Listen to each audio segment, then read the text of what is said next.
இன்னும் சொல்ற கேளுங்க போன வருஷம் பூஜை தனமாக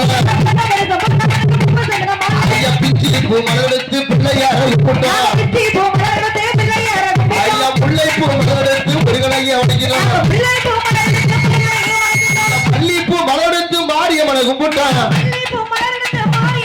அந்த மதிப்பான ஊரை தேடி ஆட்டத்துக்கு வந்துட்டான் ஐயா மதிப்பான ஊரை தேடி ஆட்டத்துக்கு வந்துட்டான் காலையில எந்திரிச்சு காலையில சுத்தம் பண்ணி ஐயா பல்ல விளக்கிக்கிட்டு பரவாயில்ல நினைச்சுக்கிட்டு ஐயா பணமத்துல கூட துப்புனா உருப்பிடிப்போம் ஐயா குடிப்போம் உரிப்பிடிப்போம் குட்டமலை தீரின பிடிப்போம் ஐயா உருமுள்ளா சுத்திடுவேன் ஒருமுள்ளா சுத்திடுவோம் ஒத்துமையா செஞ்சிருவோம் நாங்க கனவுகள் செய்யப்பட்ட கச்சேரிக்கு போக மாட்டோம் நாங்க பொய்வரட்டி விழுத மாட்டோம் நாங்க பொய்வரட்டி ஐயா ஐயத்தோட போற வண்டி ஆபத்துக்கு கேடுங்க தூரத்தோட போற வண்டி திருப்பத்துக்கு கேடுங்க